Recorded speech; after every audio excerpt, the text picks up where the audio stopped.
Good evening, everyone. You can hear me okay? Right on. So thanks for hosting me. I really appreciate it. It's been a number of years since I've done a presentation here in London like this.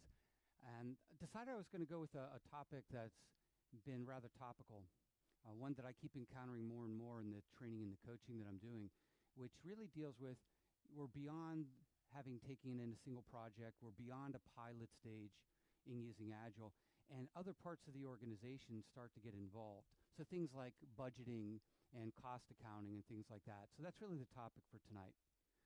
Let me just give you a quick introduction to myself so you have a better idea of who I am. So my background is software development. My degrees are all in computer science, and typical path through software companies: developer, project manager, VP of engineering. I've run a number of smaller software companies. I'm an old object technology guy. If anybody here is old enough to remember it, I come out of the Smalltalk world. So in the late 1980s, I helped bring Smalltalk out of the research labs at Xerox PARC in the Silicon Valley. So we started a company called Park Place Systems, and we were the first to sort of commercialize object technology. So I've been doing Agile since the early 1990s. Scrum formally since 2000. At that point, I was working for a startup company called Genomica. We built software for statistical genetics. I ended up inheriting a 100-person team that wasn't functioning well. We moved it over to Scrum. It worked out better for us. And I've been using Scrum ever since. Some of you might know I was the first managing director of the Scrum Alliance. So for a one-year tour of duty, I ran the Worldwide Scrum Organization back in 2007. And today I do a lot of this. I do a lot of training and coaching. And so what I'm going to present here is the results of what I keep running into. Right, every week I'm typically with one or two companies somewhere around the world. I'm in London this week. I was in Boston and New York last week. A week before that, Dayton, and a week before that, Tokyo. So I get to see a lot of what different companies are doing, what's working, what isn't working. So I'm going to jump right into it. Oh, yeah, I did write a book on Scrum, or on Agile. So if you're interested, I brought a copy. You can look at it. Don't be impressed. I wrote it in English. They just translated it into other languages. This guy's like, he writes in Chinese and Japanese. No. I broke it into 3 topics for tonight. I want to talk about sort of traditional budgeting and planning to position what we're going to discuss. And then I want to start talking about sort of agile budgeting and planning. And I want to end with a discussion on agile cost accounting. And by the way, I'm not a hold a question until the end kind of guy. If it's on your mind and you see the discussion happening, you want to ask a question, by all means ask, right? And I'm going to repeat all the questions because they are recording, so that way we'll capture it there, so if anybody wants to watch it afterwards. But let's start with sort of traditional budgeting and planning. I wonder how many of you experience this, right? That we need a detailed budget for each center, and you're going to be measured against your budget. So I need to know exactly what your budget is, and I'm going to hold you to how you spend every pound of that money. This has some issues. First, think about the detailed upfront projections that you would have to do in order to be able to do this. I'll suggest to you that this will actually promote a greed environment for finite resources, right? We all know that there's only so much money in the bucket, and we're all trying to get our piece out of it when we do our budgeting and planning. So it puts us in a competition of sorts to make that happen. I'm sure this happens in the UK. I know it happens in the US. You have this use it or lose it mentality. I actually like this. I'm the beneficiary of this because in November of each year, the other trainers in the room can weigh in. In November of each year, I get a ton of calls like, we have to get training in before the end of the year. I'm like, why? Because my budget. I have to use my budget before December 31st. Otherwise, I won't get the same budget next year. So it promotes this, if you don't use it, you're going to lose it and you won't have it next year mentality, which I think seems quite inappropriate, even though I am a beneficiary of that. I argue that it's going to lead to utilization-based planning, that we're trying to put plans together where the focus is how do we make sure that we have fully utilized all the people in our organization, because clearly any underutilization of people would be deemed waste. And who wants to have waste in their organization? This leads to very rigid types of budgets. Right? In a lot of organizations, once a budget is set, changing it can be a rather difficult endeavor. Other organizations, maybe it's easier, but in many it's not. And this gets very complicated in an environment where projects can span cost centers. Because oftentimes budgeting happens at a cost center level, but what happens when the project you're doing requires this cost center to be involved and this cost center and a third one, and now I have to worry about how did I budget across all three cost centers to ensure I had sufficient resources to make this one project successful. By the way, I will post these slides online so you can download them. They'll be on my website tonight on involution.com, involution.com right here. So, and you'll just go to the resource tab and there'll be a presentations link. You'll find it and you can just download it. But feel free to take pictures, of course, if you want. And I'm going to suggest that this whole approach biases teams towards the least risky solution, right? If money's hard to come by and it's in budgets and you want to be accurate about what you're doing, you're not looking for the most innovative, creative thing you could possibly do that has the most risk. You're looking for the surefire, hey, this is going to work, I know it's going to work type of solution. Hard to imagine business success when we're always shooting for a very low bar. So that's sort of typical stuff. Now, if you step back and you kind of look at it, when you do annual planning, I mean, it assumes that you have a lot of stability in a world where you really don't.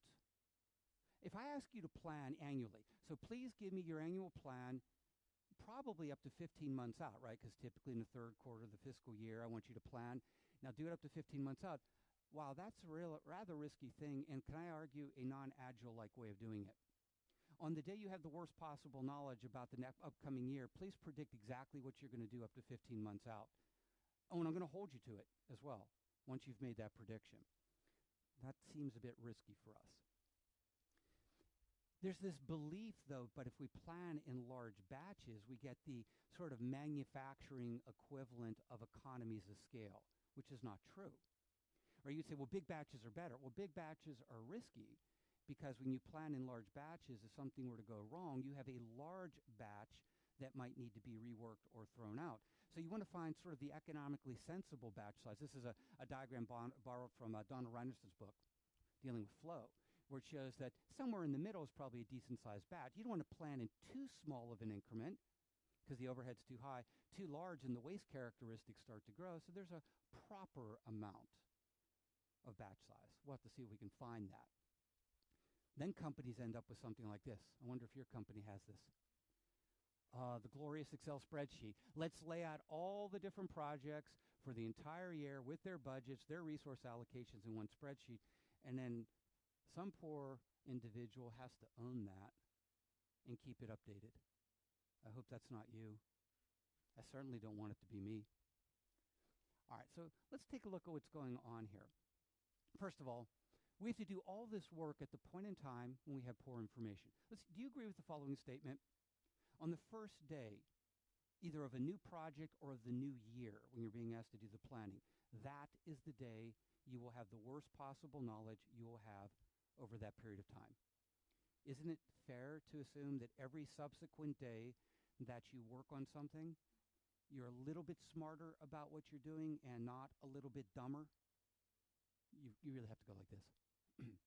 Yeah, of course you are. Cumulative knowledge goes up. But at the earliest point in time, when I have the worst possible knowledge I'm ever going to have, please give me the detailed budgets and plans. Oh, and you can't change them because I'm going to hold you to it once you give them to me. That seems like a rather dangerous thing to have done. And it's certainly not a very agile-like thing to have done. Be very predictive on the day you have the worst possible knowledge. I think we could do better. Then you end up doing something like this for each of the projects. Oh, come on, admit it. There's your 18-month Gantt chart up on the wall. When's the last time you did that? When's the last time you put that up on the wall and 18 months later stood back, looked at it, and went, yep, got it, perfect? Has that happened to anybody here before? I've never been that good or that lucky to make that work. But you kind of have to do that for each of these projects that you're planning to do next year. Otherwise, how would you have enough detailed information to answer questions like this? When will you be done? Right, if you didn't lay out the task level work, connect up the dependencies, assign people to the task, find the critical path, do resource leveling across the critical path, how could you answer the question, when will you be done? Oh, it's worse than that. I put your name on a task that's going to start 18 months from today. What do you think the probability is you'll do that task 18 months from today? Is this a ridiculous level of planning to do at the day you have the worst possible knowledge? Give me the most detailed plan you could ever imagine up to 18 months out with names on it. Good luck. I'm not sure how that's going to work. Oh, and then, of course, we have everybody laid out here, and we're trying to make sure we keep them 100% utilized, right? Remember those graphs that always say, oh, George is only 90% utilized, so there's clearly more work that George can do, right? And Fred, well, he's at 125% utilization, whatever that means, right? Maybe we should balance that a little bit. Here's the problem with focusing on utilization. Well, watch the baton, not the runners. Let me explain what I mean.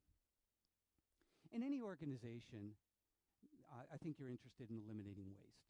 I hope we would agree with that. I don't care if you do Agile or don't do Agile, you're still interested in eliminating waste. The issue is that there are often multiple forms of waste and they trade off. As one form of waste goes down, frequently another form of waste will go the other way.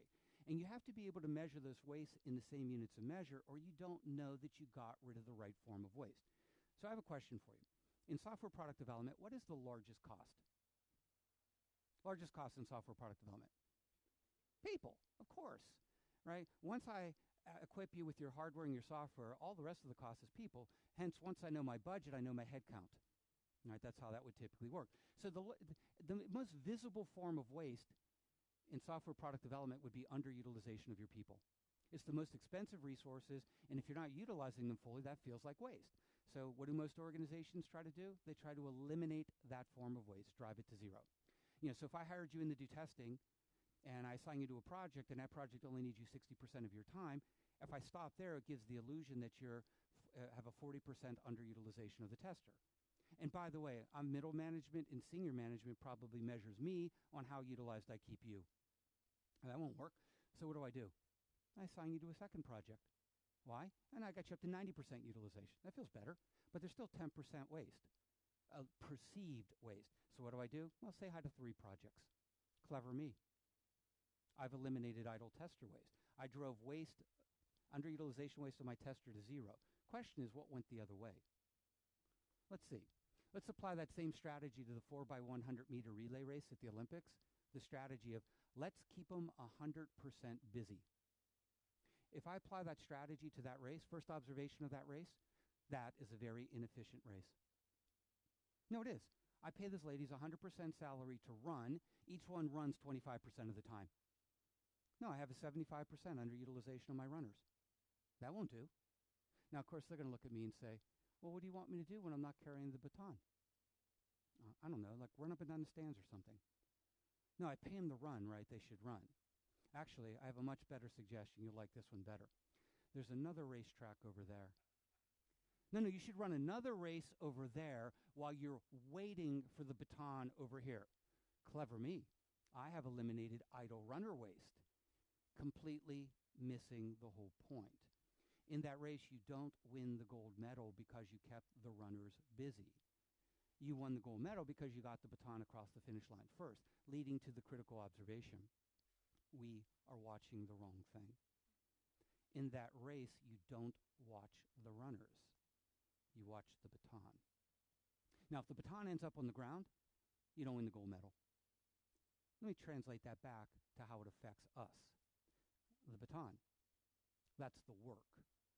The work that has to flow across the collection of teams that we put in place to get the job done. If the baton ends up on the ground, that's the equivalent of the work getting blocked. Usually sounds like this. My team's blocked, can't move forward, waiting on your team to do something. Until your team does this, my team's blocked. What's that mean? We get to take our work, go over to their queue, and put it in their queue. This is all this inventory that's building up all over product development. The work that's blocked, it's not moving. The end result of that is severe economic damage.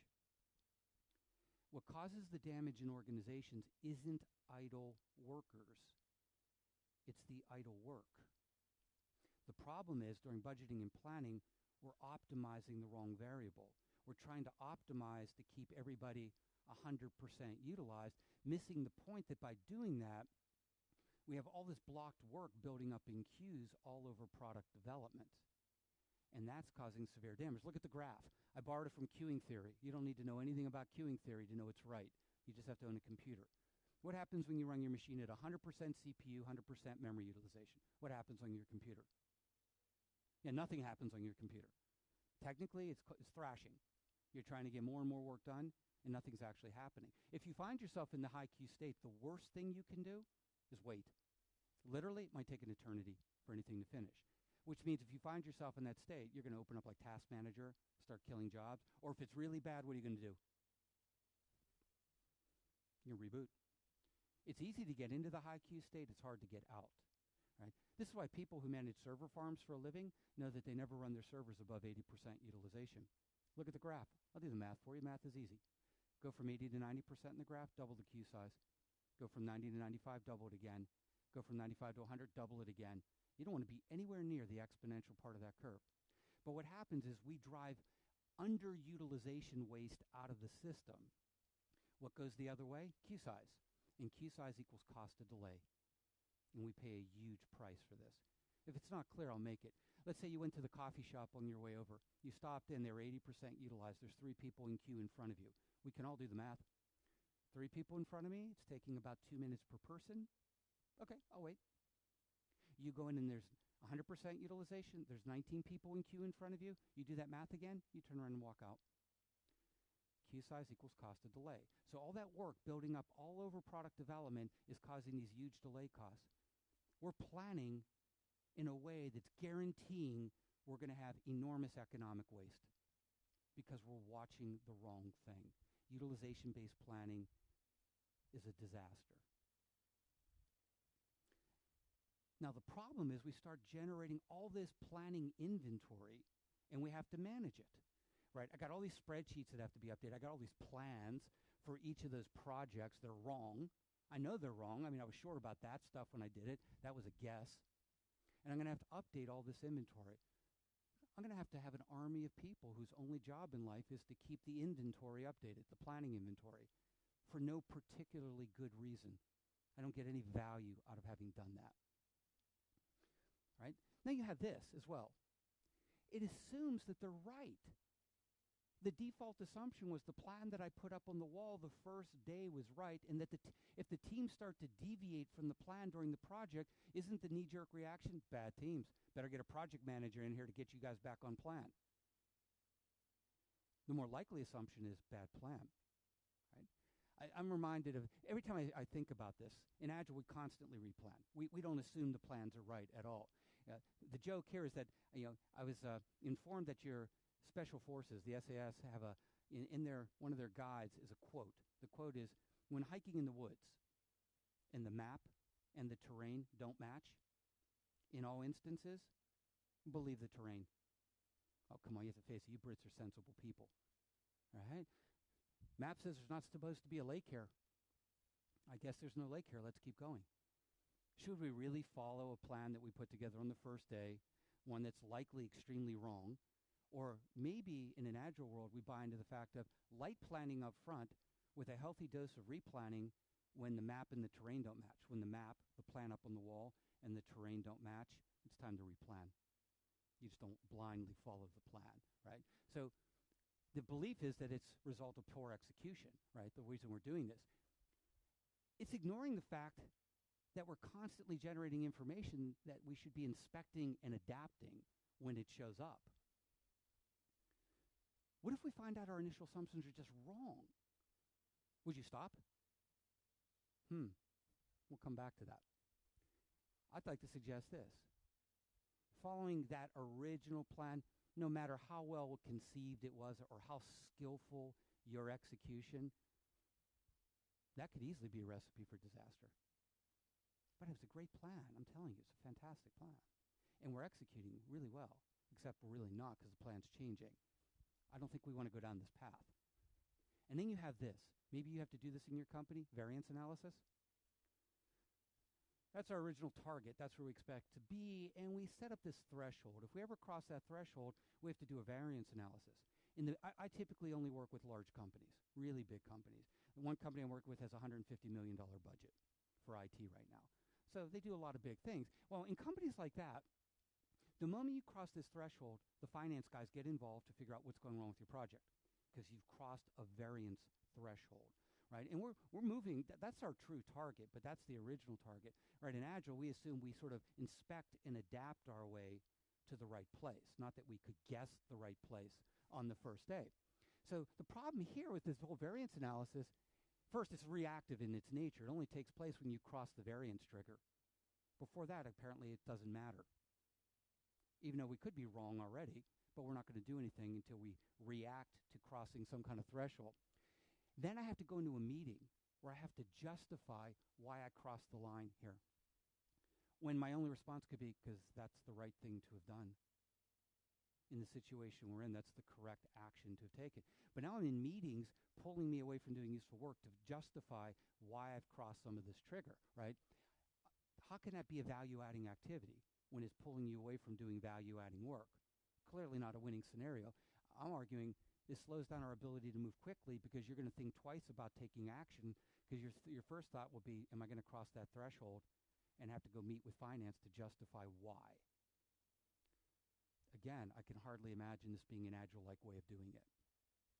Then you have that whole cost center problem we talked about before.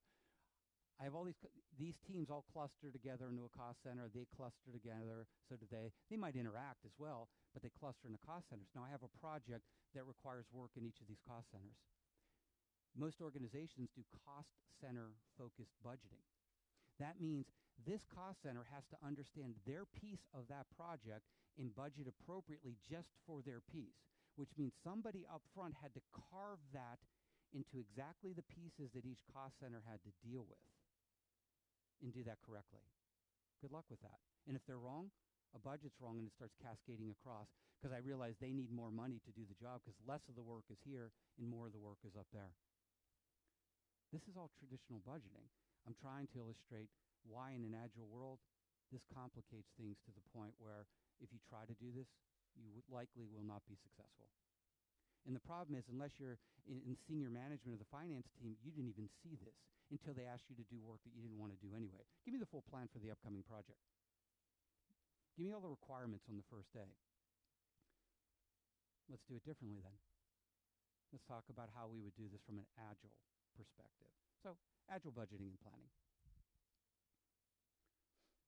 I want to break it into a couple key areas. In this case, dealing with uncertainty. There was a lot of uncertainty in the discussion that we just had. How might we deal with it? Well, first, let's agree we're not going to get the budgets right up front or the plans.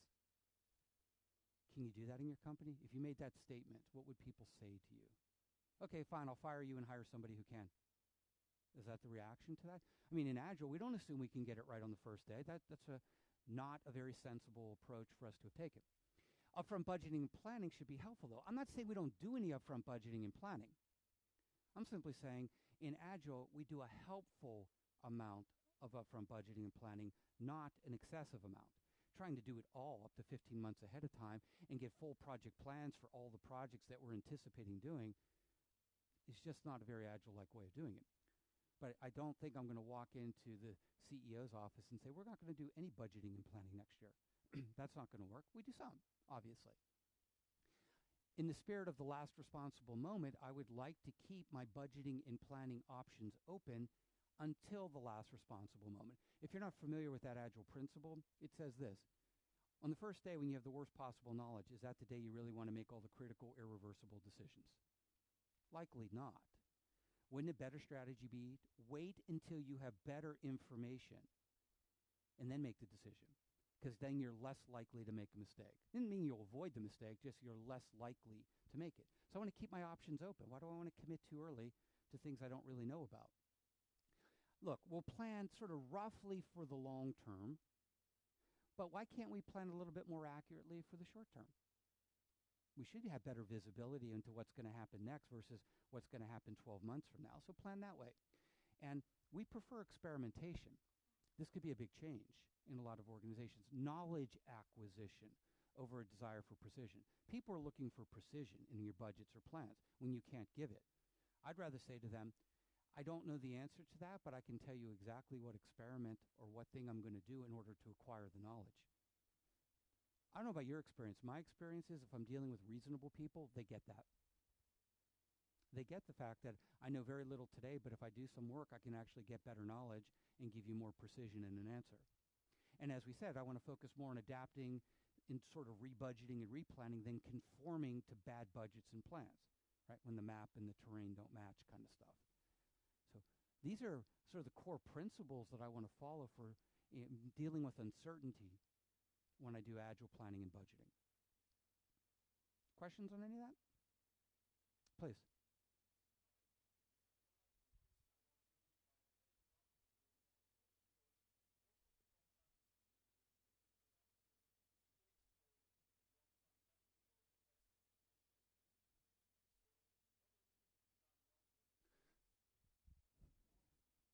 Sure. So the comment is, what does it mean to plan roughly for the long term? It means that I'd give some consideration to the long term, but I'm going to show you a picture shortly of where the idea is maybe in Q1 of this upcoming fiscal year, I understand where 100% of my money is going to be spent. But in Q4, I only understand where 40% is going to be spent. I have some ideas of what I want to do in Q4, but why would I try to allocate 100% of the funds for something that's 3 quarters out, almost 4 quarters out into the future? So I do a rough plan. I have some ideas of what I'm going to do, but I haven't locked everything down. I give myself a budget that allows me to maneuver when things start changing, because that's the only guarantee here. Things will start changing. So I will illustrate that with the pictures. It's a good question to ask. Follow-ons to that or other questions? Please.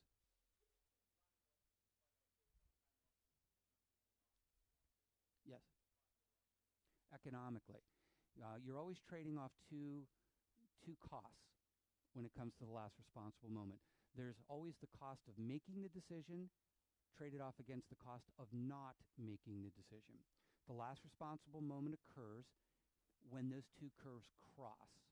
Because beyond that point in time, if you waited longer, it would cost you more to defer than it would to decide.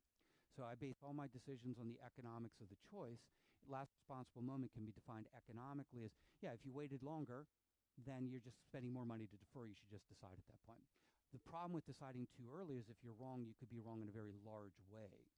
And if you're making a critical decision, and quite honestly, annual budgeting in most companies falls under the category of a critical decision. Because as I said, in a lot of companies, once that decision is made, it gets locked down. And now you're held accountable. And so next year, I'm going to watch how you spend every single pound.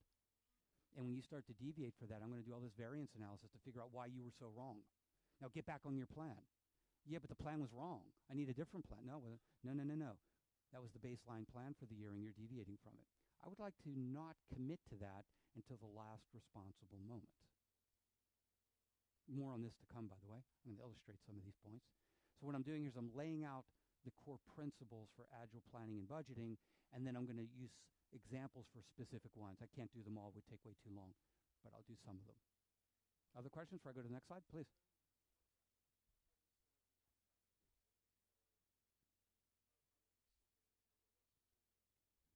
So how does knowledge acquisition sort of relate to the whole precision piece? So when you're in the presence of rather poor information, it's hard to be precise. When will you be done? I will be done May 31st, 2017 at 3:52 in the afternoon. Wow, that is an amazingly precise answer when you are like 15 months out. Maybe I should have said, we will be done in the second quarter of 2017. Okay, now that's a range, but the range gives me the ability to express my degree of uncertainty, right? Because if I had said, that's one level, right? Q2 2017 is 1 degree of uncertainty. What if I had said this? We'll be done during 2017. I've expressed an entirely different level of uncertainty on that one, right? Because I'm now telling you it could be any time during the whole year. I can't give you a lot of precision in the presence of bad information. You will not predict away uncertainty. In the presence of uncertainty in Agile, what do? We buy information. That goes by a lot of different terms, right? I'm sure you use some of these. Prototype, proof of concept, study, experiment, spike. Choose your favorite term. They all mean the same thing to me. It's the act of buying information. And why did we do that? Because we felt that the value of the information we got it far exceeded the cost of getting it. So the economics made sense, so we buy the information. Once you buy information, you can reduce uncertainty. By reducing uncertainty, I can improve precision. But on the first day, the day I have the worst possible knowledge I'm ever going to have, asking me precise questions like, exactly when will you be done? It's like, wow, that assumes a level of information I don't have yet, and the only way I'm going to get it is to learn. And asking me to go off and think longer and harder about the problem isn't going to make the answer any better. It's just going to waste more time, which is why I don't want to spend a whole lot of time on the upfront budgeting and planning.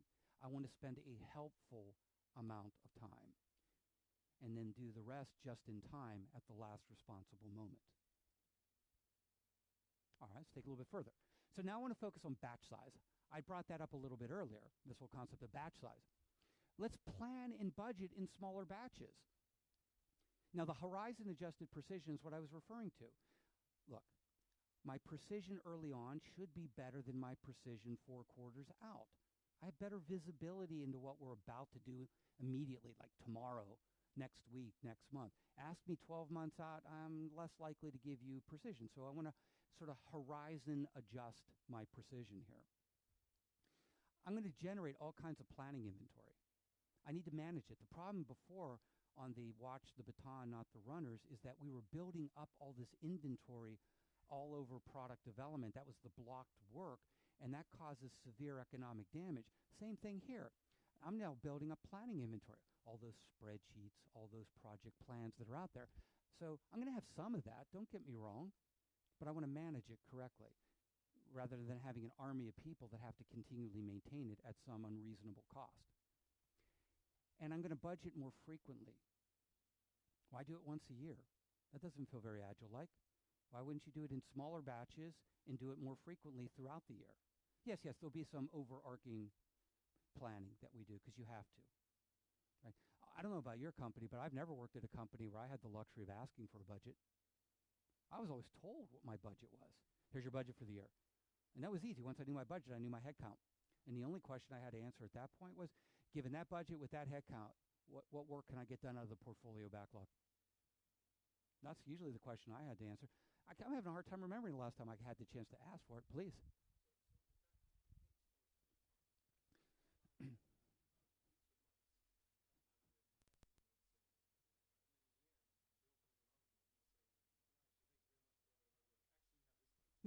So the comment is, I'm repeating for the folks online.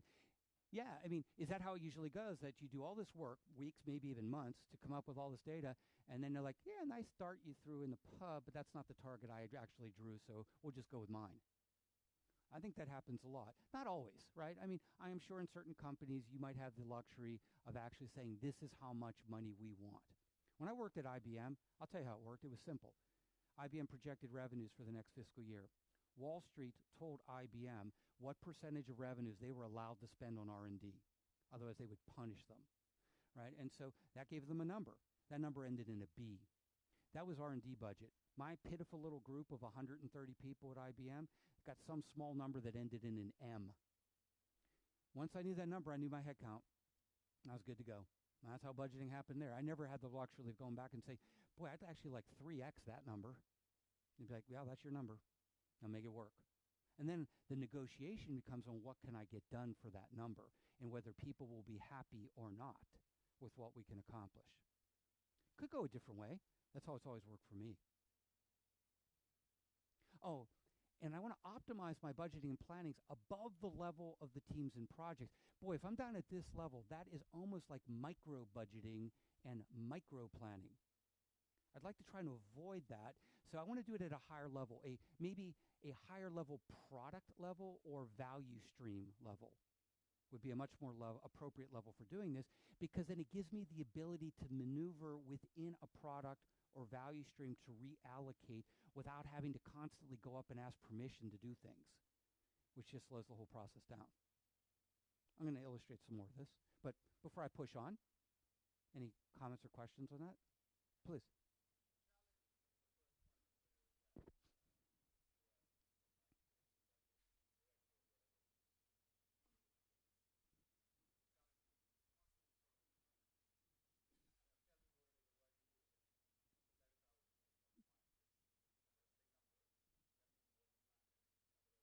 Mm-hmm.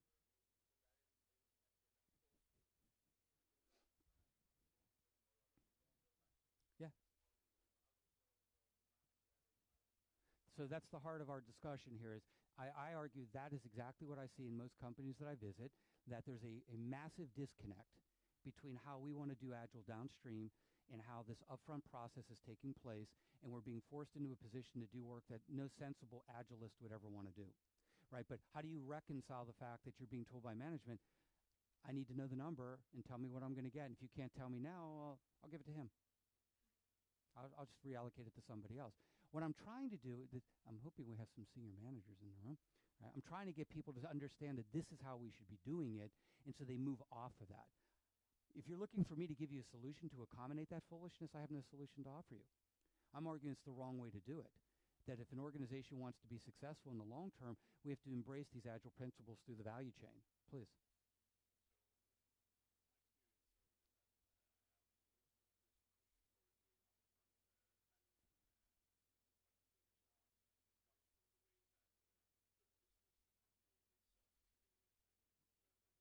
Mm-hmm.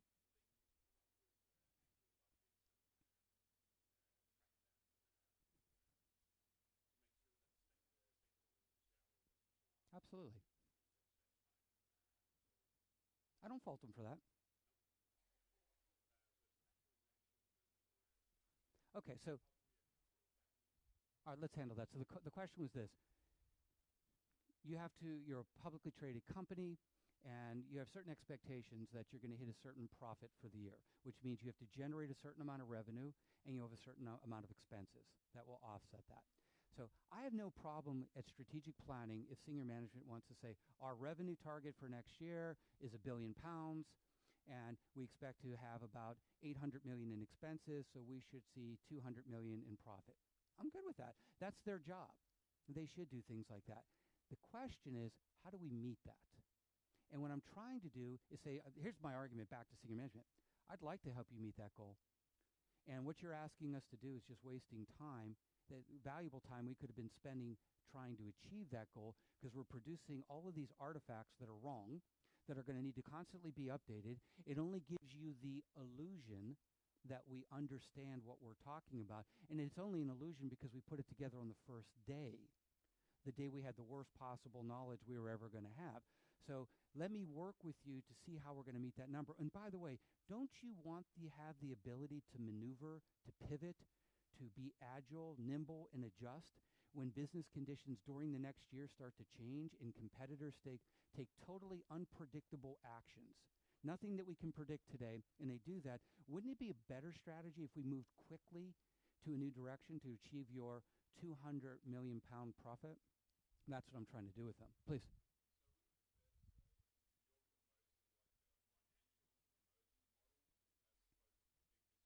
Absolutely. I'm taking exactly what we do. Thank you. Right?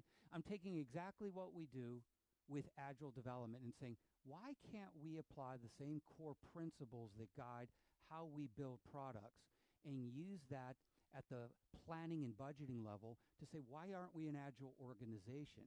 Why can't we do it here? If you actually believe in the principles, you either do or you don't, right? I do. I live by these principles. I've run a homeschool in our house on agile principles, right? I do stand-ups with my wife. Don't laugh about that, right? But it works, right? You either believe the stuff or you don't.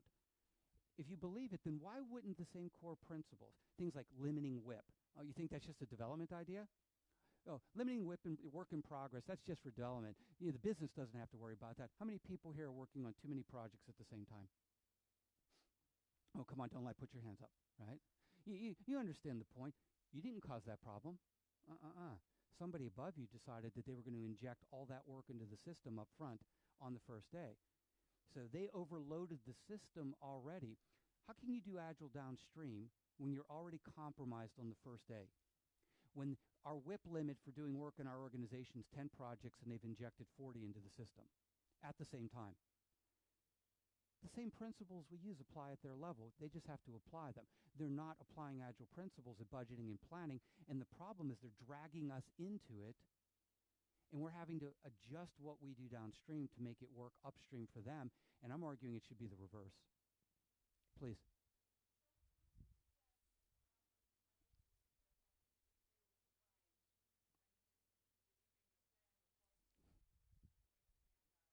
Okay. So the question was, how do you, you're an agency, so you're a contractor. You got outsourced work, right? Are they trying to do it with you on a fixed price basis? Sure, but so the question is, the fixed price part is critical to me because most contracts that you encounter today, the company that wants the work insists that you do a fixed price contract. Now, all right, let's walk through that foolishness for a moment. What's the first thing they're going to have to do before you give them a fixed price? Give you the full, unchanging scope on the first day, the day they have the worst possible knowledge they'll ever have. Will you agree with me there's no such thing as a fixed price contract? I've never met one that was. I promise you, go to accounting, ask them to run a report of the total amount paid on the contract, look at the original number on the contract, look at the total amount paid, and it'll never be the same unless you terminated the contract. And they won't be. Why? Because you had to invoke the 22 pages in Appendix A on change control every time they changed their mind, because there's no way they could have gotten it right up front, not on the first day. So that's how the agency is going to make all its money, is on the change request. This is a lose-lose game. You should write an agile subcontract with them. I've done it. I was product owner on a website called Comparative Agility for many years. I outsourced development to a third-party company, wrote an agile subcontract with him. There's no way I could have given him a requirements doc on the first day. Hey, I want people to be able to come to a website, take a survey, and at the end it'll tell them how agile they are. Can I have more details? I don't know what they are yet. They'll emerge, though. And when they do, I'll let you know. All right, so they charge me time and materials every sprint for the work I did. The only variable in the whole equation is how many sprints. And I could terminate the contract anytime I want. It worked beautifully for 4 years. Please.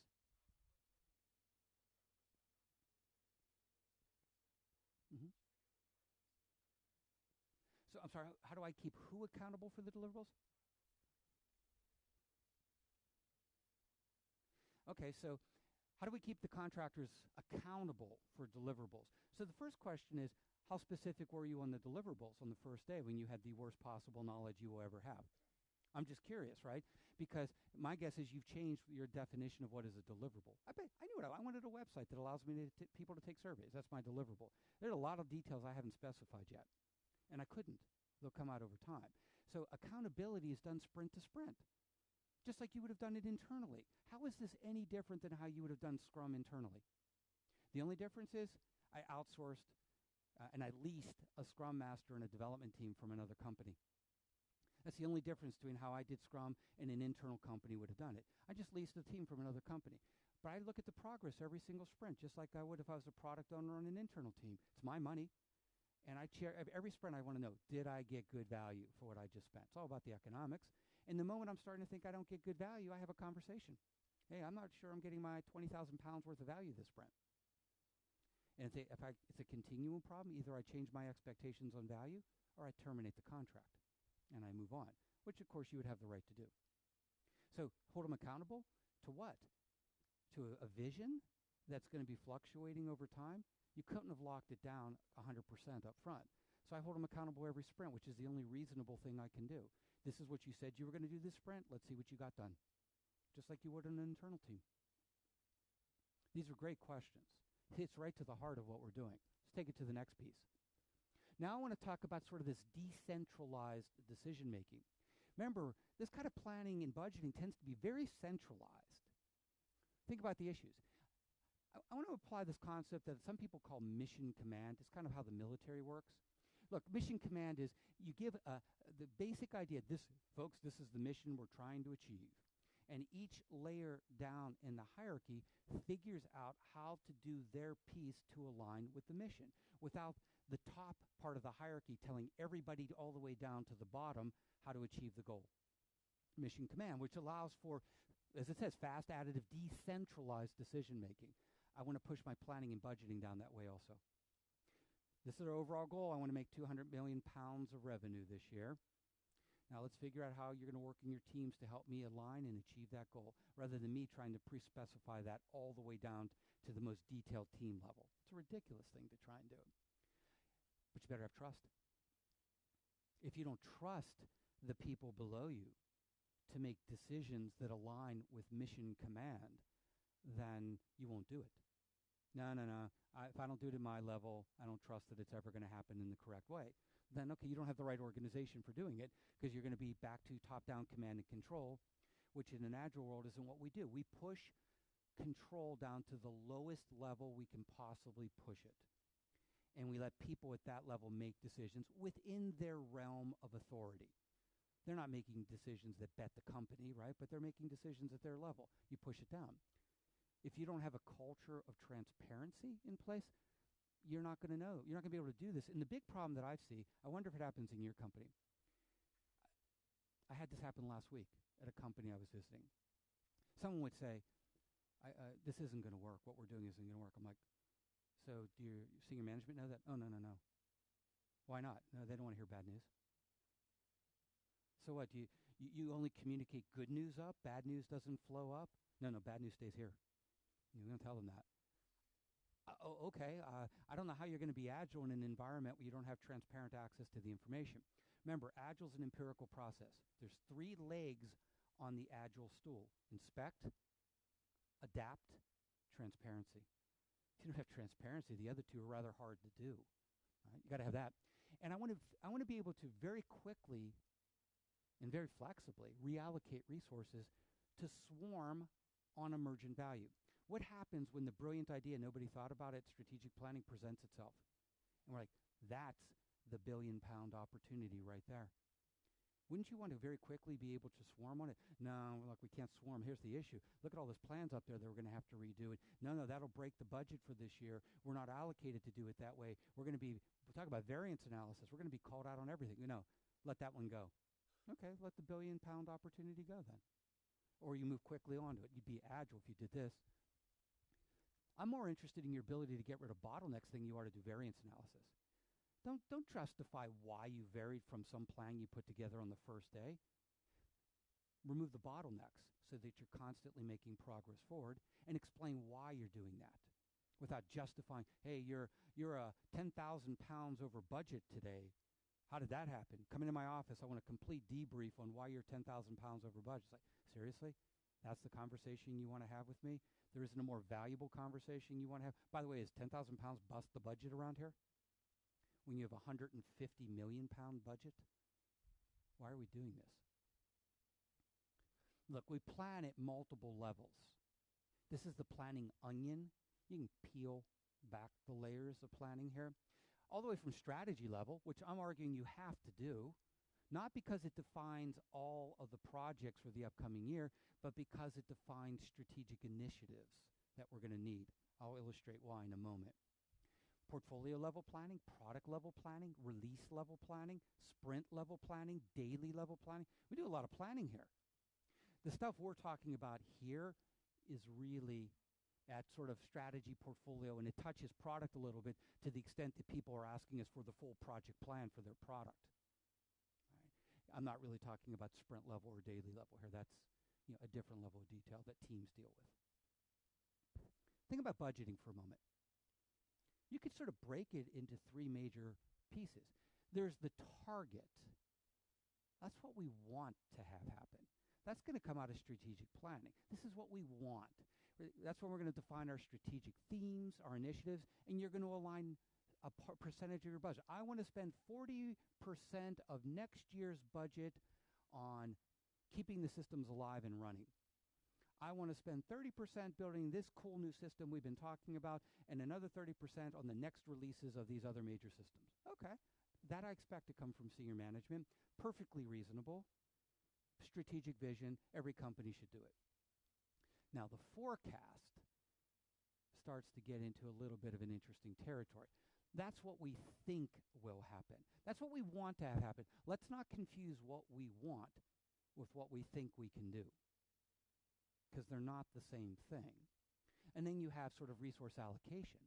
Right now I have the resources, the people, or equipment, as the case may be, and they have to be allocated to make it happen, right? So that's what I want to have happen, and now I have to sort of allocate the people in a way that I think would actually make it happen, right?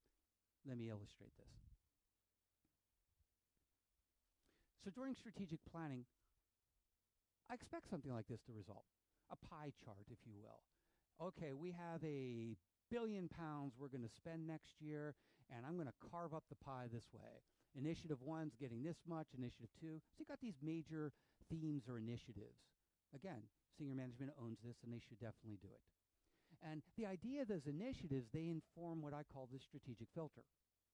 Strategic filter. Hey, when someone proposes a great new idea, first thing I want to do is run it through the filter and ask the obvious question. Does that align with one of the initiatives? Because if it doesn't, it's a no-go. I can drop it out immediately. Nope, sorry, this year I don't see how that idea aligns with any of the core initiatives that we've set up. Now, if you want to rethink the initiatives because maybe an emergent idea has presented itself, then by all means. But right now, it would be a no-go. If it clears this, we're at least willing to consider it. All right, now take it one more step further. I was saying allocate funding above the level of an individual team. I'm assuming you're doing this at scale. If you're in a company where you have one team and one product and one product backlog, I worship you. Right? Life is easy, life is good, right?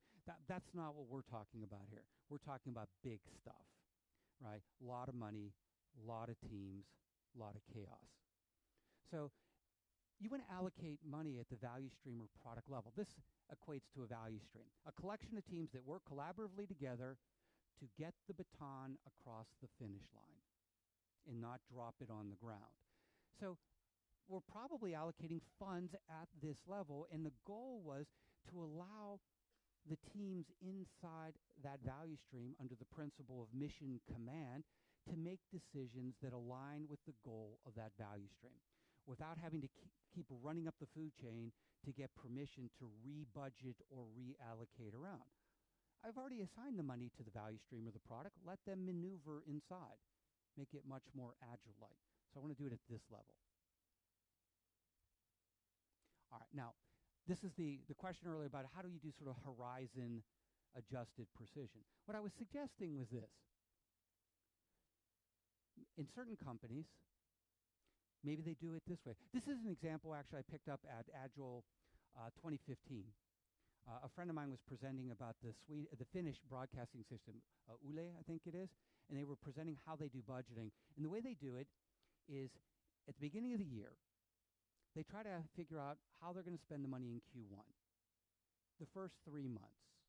And they're willing to allocate 100% of the budget at that point to the initiatives, the things they know they're going to work on in Q1.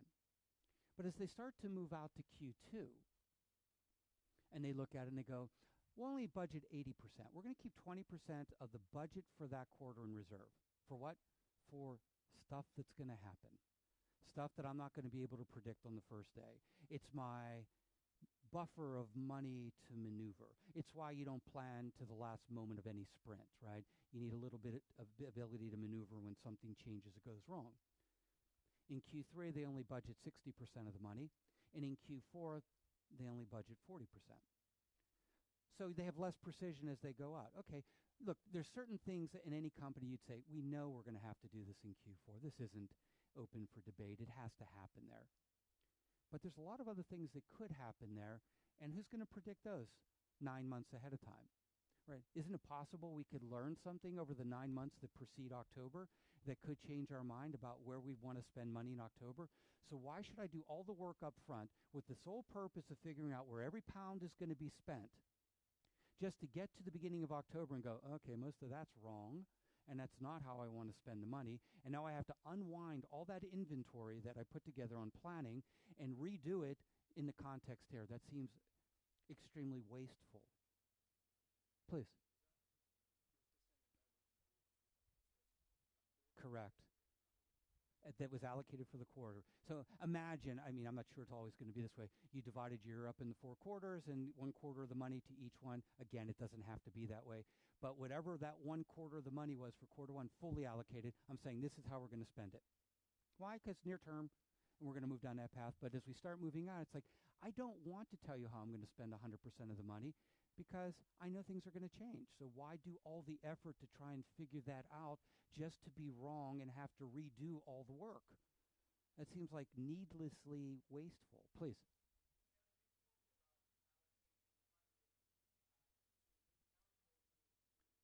To value streams, to products, to value streams.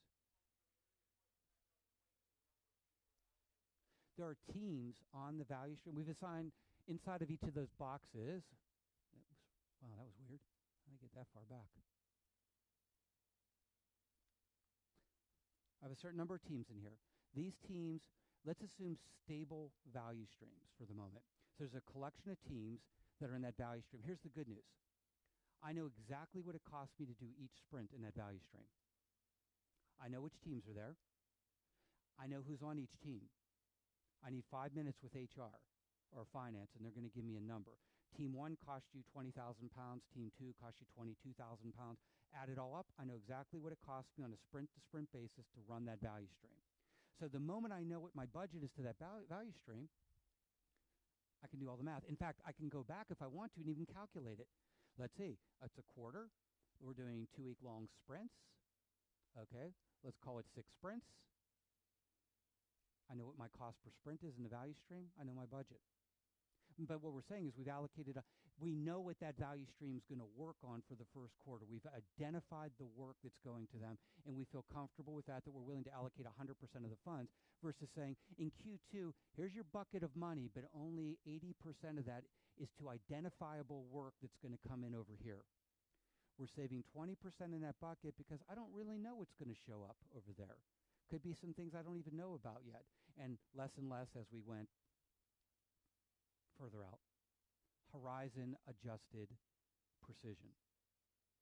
Leaving, oops, sorry, I went too fast. I don't know why I apologize, jumping all over the place. Okay, we were here. We did this. I'll do it slower. Please. Okay.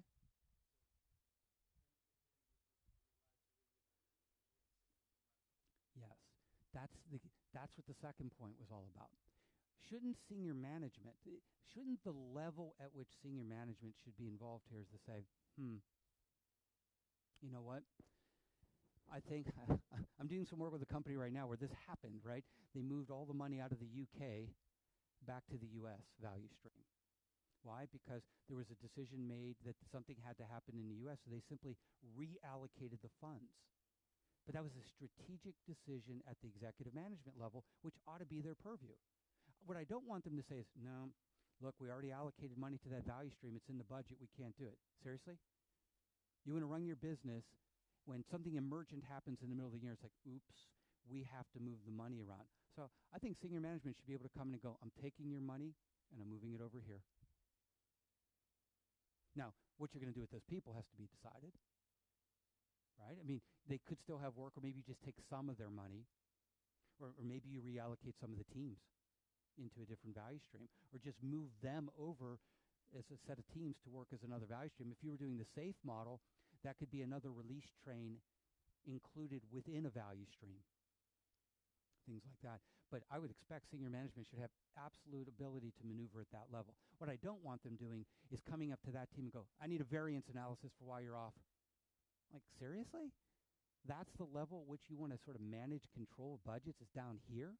Wouldn't you rather manage it here? Let the teams manage it down here. Don't sweat the details down there, right? If we're wrong, we're not going to be wrong in a big way, right? We'll be wrong in a small way. Let it go. See if I can advance past here. There we go. All right, so stay with me. This is going to get a little complex, I guess, maybe sophisticated. All right, so there's our strategic planning. I'm showing you, by the way, at the portfolio level, I often run a Kanban system to make this work. So with the companies I've been doing work with, I run a Kanban system. I'll expand this picture out on the next slide. We do strategic planning. Why? Because that defines strategic initiatives. That informs the strategic filter. Initially, I have a lot of ideas. On a Kanban board, that could be a pool of ideas. These are all the really cool ideas I have. And you'll notice I'm willing to have an infinite whip limit on that. Oh, we can have an infinite supply of cool ideas. Doesn't mean we're going to go do them. All right. If I clear the strategic filter, all right, these are the ones I'm considering for strategic filtering. If it doesn't clear, it goes down here into no-go. If it clears, it's what I call ready for inception, meaning ready to do product level planning. It's an idea. Someone said, hey, this is pretty good. Let's take that to the next level of detail. So I have some number of cards that represent larger items, product level items that I want to consider taking down to a product planning level. So some of those I'll move over into product planning. Again, I'm establishing range whip limits here, somewhere between 12 and 24 cards. I know that's a little weird on a Kanban system, but you can do it if you wanted to have a range, somewhere between those two. Now, once I clear initial product, because remember, you could say we have the budget to be considering 12 projects at one time for candidates to move into the portfolio. The whole goal here is to get it into the portfolio backlog, which is that thing right there. This is the work that precedes that, trying to get it into the portfolio backlog. Once I get into ready to schedule, meaning it comes out of product planning, it's now a candidate for the portfolio backlog. Next thing I do is I run it through the economic filter. Hey, does this make sense? Economically, is the cost benefit in whack? Should I do it? If so, it goes through portfolio planning and it makes its way into the portfolio level backlog, a prioritized list of the products or projects that we as a company want to do. Now, senior management manages this. This is their portfolio. You could have multiple portfolios in a large company, maybe one for each major business unit, but there's a portfolio of all the work that we're considering doing. What I'm not trying to do at annual strategic planning is fully populate that portfolio backlog with all the products or projects I think I'm going to work on over the next year. That would be a horrible approach to portfolio planning. It'll violate most of the rules I'm about to talk about. And of course, once it's in the portfolio backlog, I can then choose to pull it and start working on it. Okay, I want you to begin working on this project now. So you have the green light to start. So I can manage all this at the executive level with a Kanban system that initiated with strategic planning and worked its way down. And a blow up of this just is that. And as I said, I'm doing this now in several companies. And to manage the flow of the work into the portfolio backlog. And then, of course, there's a whole process for how do I pull it out and start working on it. Please.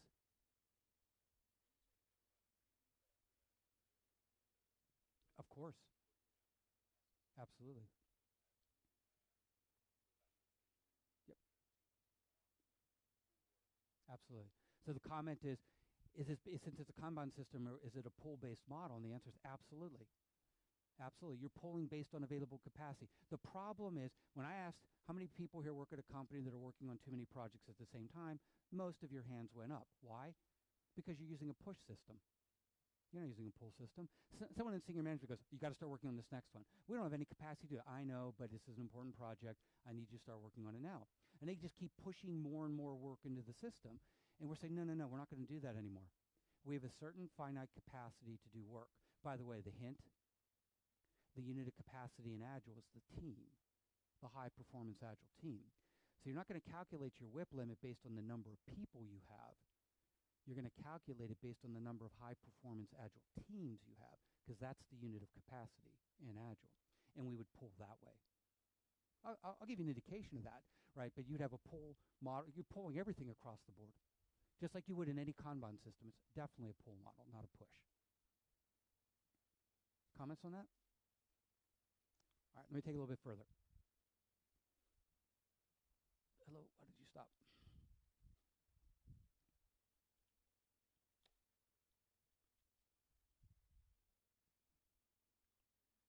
There it is? There it is. Okay. So I'm going to quickly go through this.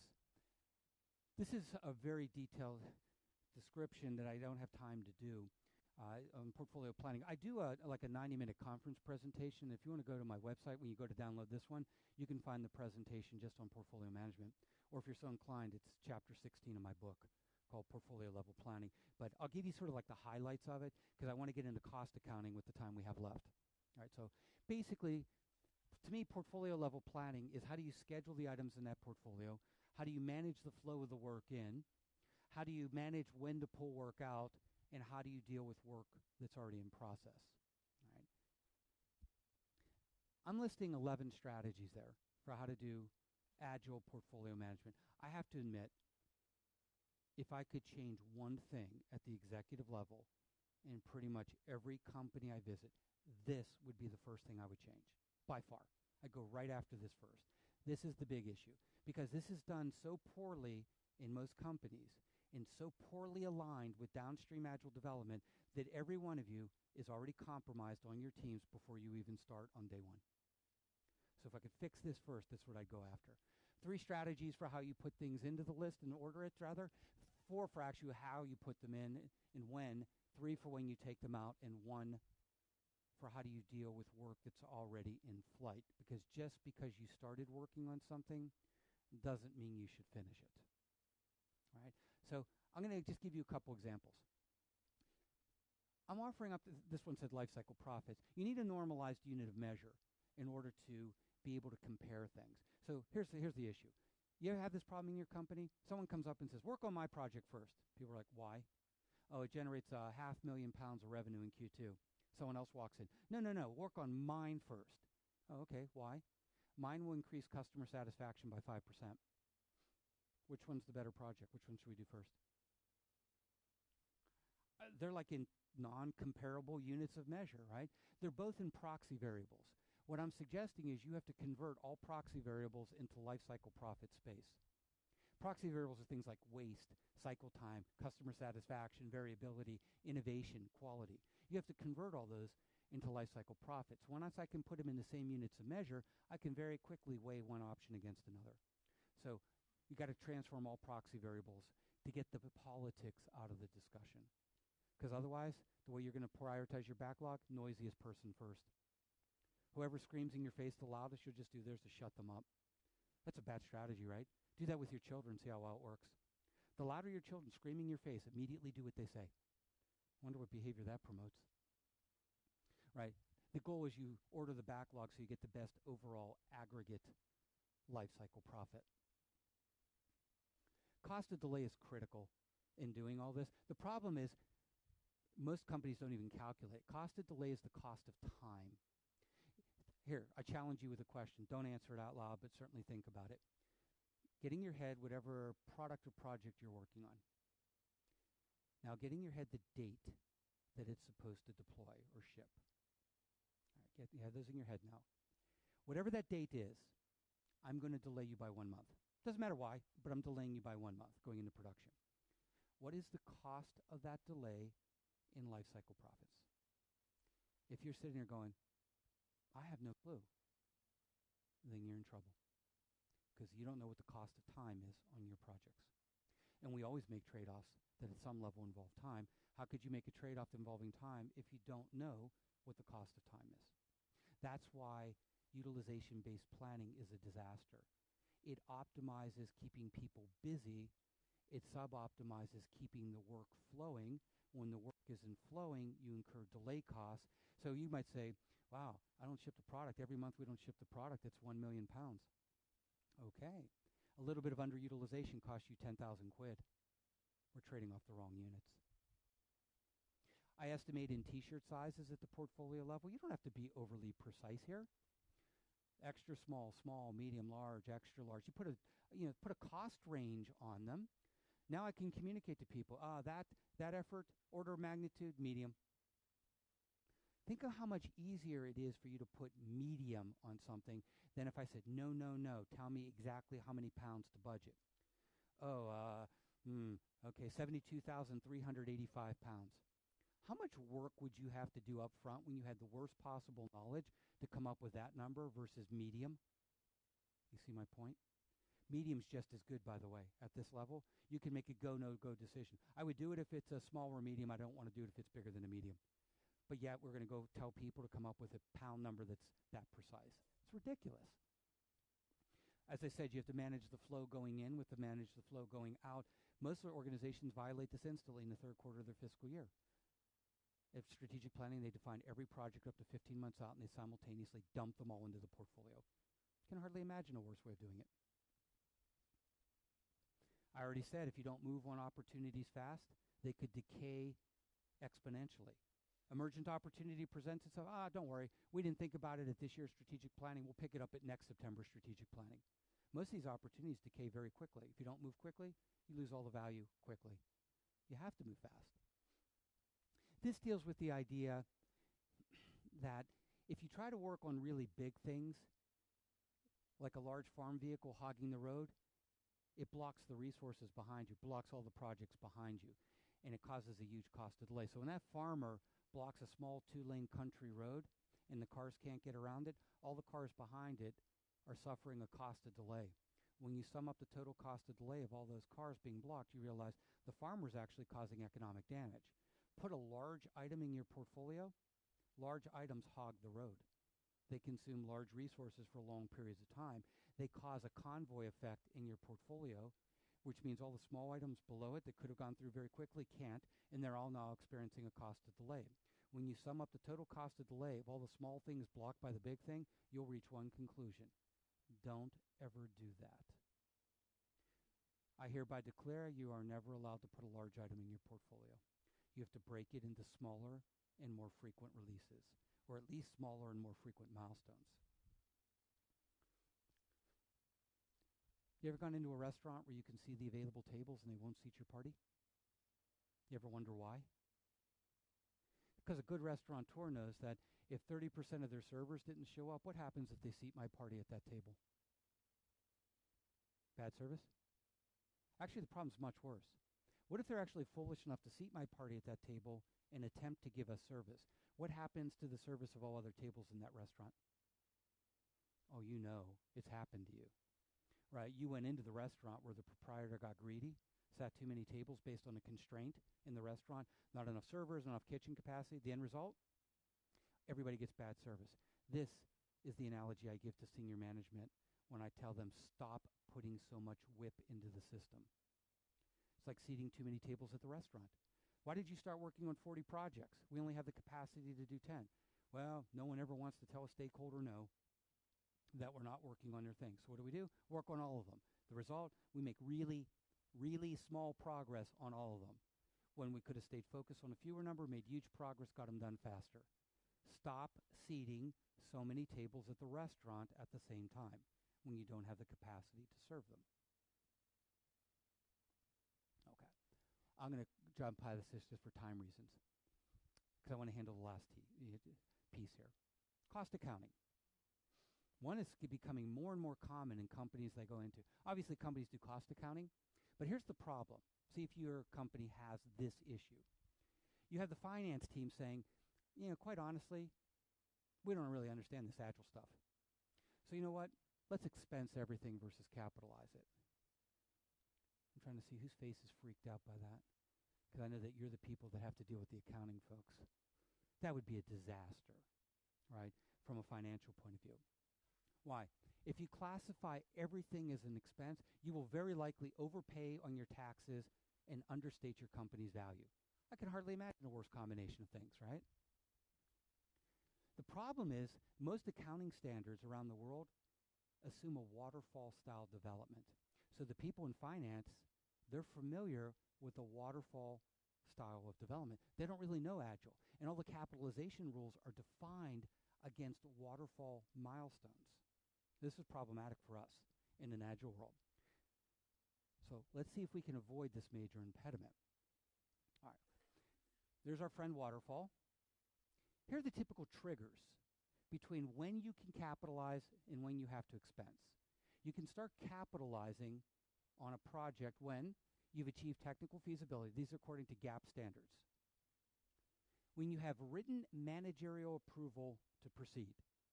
It's basically a written document that says you're good to go. Continue. You have the committed development resources. The team is available, and management has a certain level of confidence that you will actually be successful.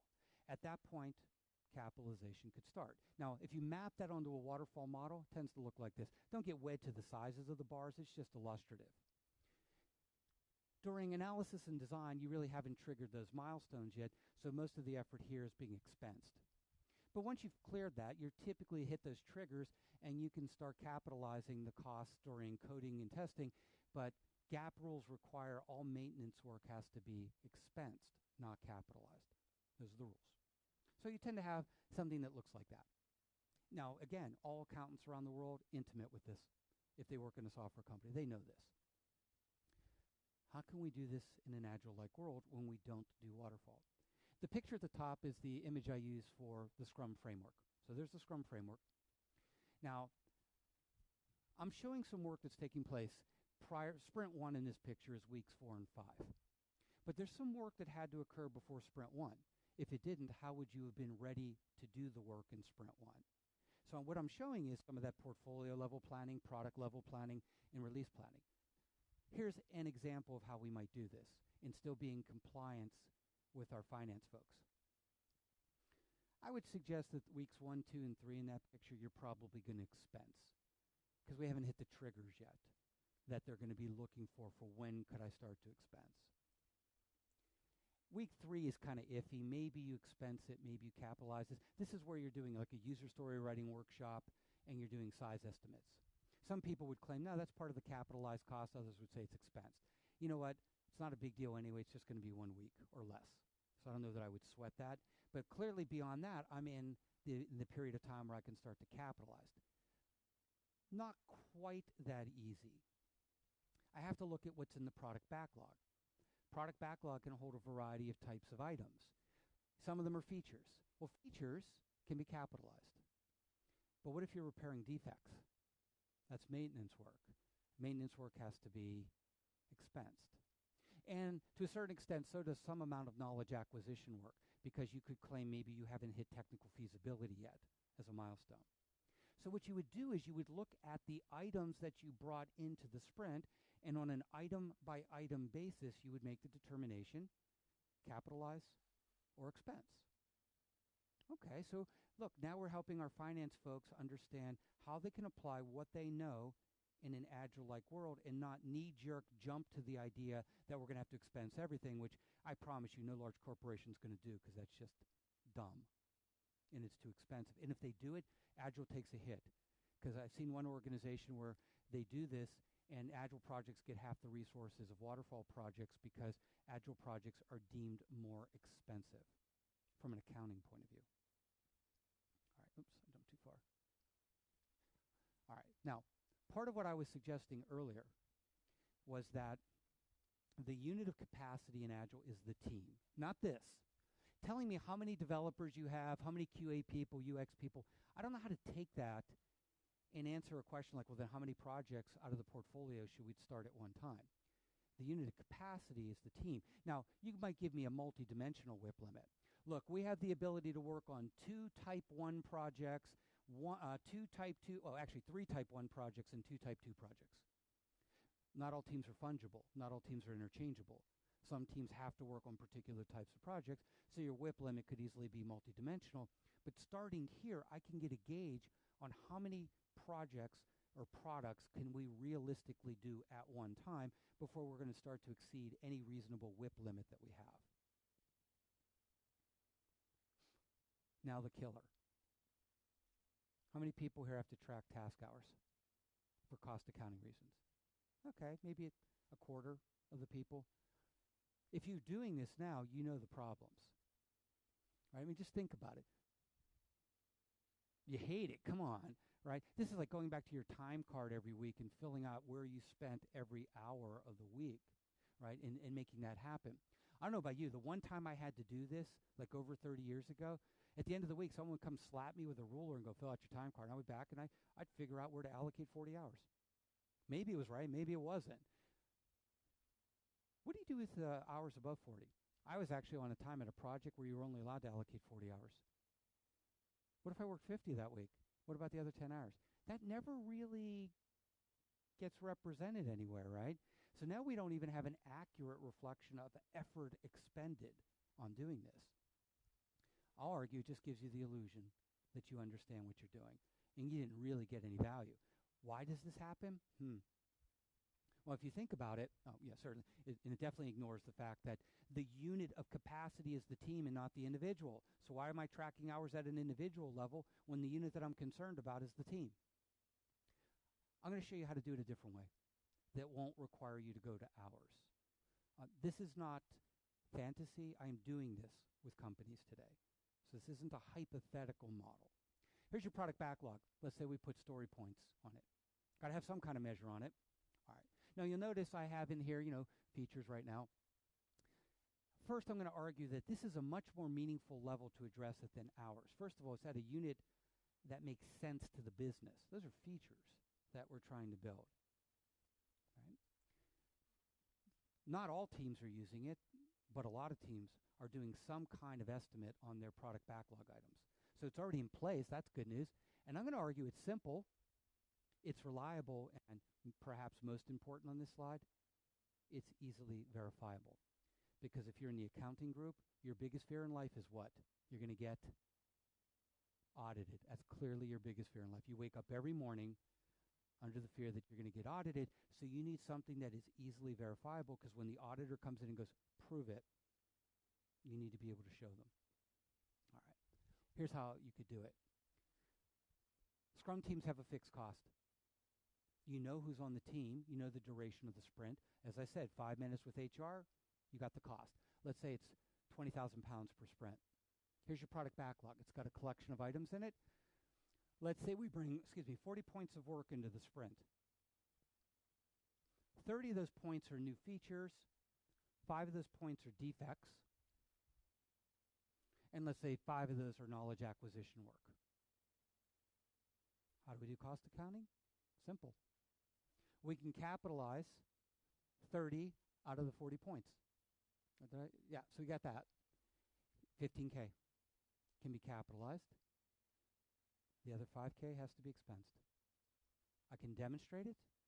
Our tools probably have all the information in it. We know which items we worked on that sprint, which ones we finished. We can note in them whether or not they are a feature or a defect. They have their point values. We know the cost of the sprint. The math is simple. It's easy. I can verify it for every sprint, and all the data is already stored in the tools. And I never had to go to the hour level to do this, to make that happen. Please.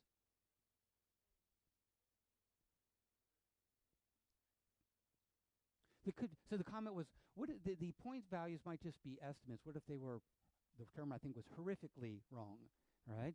They could be, right? And you have to ask yourself, are you willing to make the adjustment on a horrific mistake?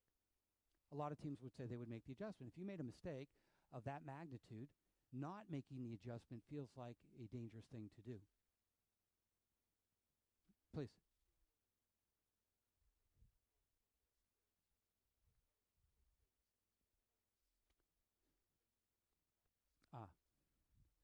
That's right. So what happens in normal velocity accounting, you would only add the points in for a completed story. Stories are in a binary state, done or not done. If it's done, you would add in the velocity. If it's not, you wouldn't. So if you didn't finish all 30 points on the new features, then you couldn't take accounting credit for it. Now, I bet some of your accountants would try to challenge that and push on it. Well, it was effort towards the goal. We haven't yet met the goal, but we will eventually meet the goal. Unless, of course, you don't. Right? What happens if you never come back and finish story C in the next sprint because something of higher priority prevents you from doing it, or C no longer adds any value, so you don't want to finish it? So I'd have this conversation with the finance people and say, all right, let's come up with a policy on how do you want to handle those cases so that you're going to be comfortable when we get audited, you'll be able to justify.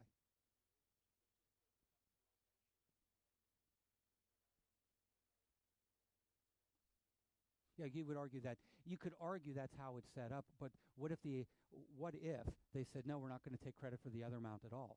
I can't imagine that at some point they want to account for the pounds they just spent. So there's a number of issues like this in the model where you'll have to, and the companies I'm doing this with, we sit down with the accounting folks, we walk them through it, and they just start peppering us with questions. What about this? What about that? Or we ask them, what happens if this would occur? How would you want us to account for it? And they'll go off. They may even call their auditors and say, how should we do it? And then they'll deal with it that way. Please.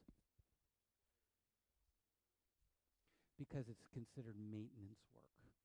And maintenance under GAAP accounting standards can only be expensed. It can't be capitalized. Now, the issue for you is this. When do you call something a defect? At what point in time, right? What if you haven't released the product yet? Would you really enter it into your product backlog as a defect? Probably not. If it's escaped out into the released product and you're now going to fix it, I think most reasonable people would say that's defect and that's maintenance work and therefore must be expensed. Please.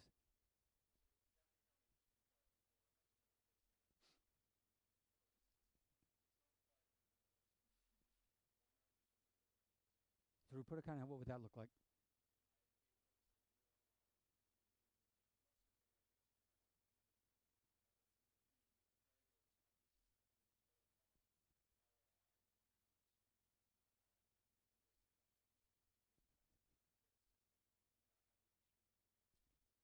Perfectly fine with that. If it works with the company and we're not in an area where we're going to be audited or our financial statements are under scrutiny by third parties.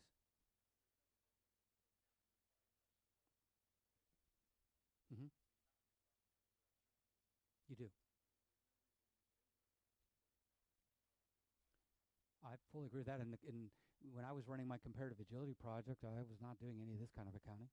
I was spending my money. I knew how I was spending it, right? And, my tax returns were not going to capitalize versus expense this stuff. It just wasn't worth the effort to do that on that. But if I thought throughput accounting was an effective way of doing it in an internally facing organization, why would I not at least consider it? I probably would. Let's tie it off, right? So, actually, we're at 8 o'clock, and I don't want to hold people late. So I'll tell you this. What I'm about to present next came from a blog post that I did on this topic. And a company that I'd been working with came in, and they put a series of challenge questions on the blog. And what I was going to show you was how I answered them. But you can read the blog if you'd like. But it was things like, how do you account for, people who work across Scrum teams? Right? Sometimes one person, look, I may not like that, but it happens. Sometimes when someone's on multiple Scrum teams. And I'm saying that you don't worry about how many hours, you just do it at, well, they spend 40% of their time on team 1 and 60% of their time on team 2. So we'll just allocate their cost proportionately to the teams. And all the rest of the questions kind of look like that. Like, how do you keep up if team composition is changing? Well, in Agile, we try to have stable teams, but if you're going to change teams, you would only do it at the boundaries of sprints, and at that point, you would recalculate the cost for doing that sprint. So again, there's really no problem there. This one was a bit more complex. The challenge question was, what happens if when an auditor comes in and goes, tell me exactly what that person was doing on September 12th? And my first comment is, really? They're going to ask you a question like that? Is that really what they want to know? I mean, I would say, honestly, I would say that. That person was a member of the Scrum team, and they did whatever was necessary to help meet the goals of the sprint. That's right. Because now once you ask me about the team itself, I can tell you what they accomplished. So feel free to read the blog. But again, I don't want to keep people late, so I'll jump past that. Oh, I point this out. I put a lot of the images you saw up there are available for download off my website. There's a no-cost license. If you want to download and put them in your own presentation, you're snapping all these pictures. If you want a higher res version of that, feel free. And again, I'm going to post this all on the presentation on the website, so you have the link right there if you want it. So let me say this. Let me say thank you. Oh, I'll put this up. There's the URL, right? The website URL and contact information if anyone wants to contact me. I'll say thank you, and I'm happy to stick around afterwards if people want to come up and ask questions, but it would be rude to go much longer. So thank you for having me tonight.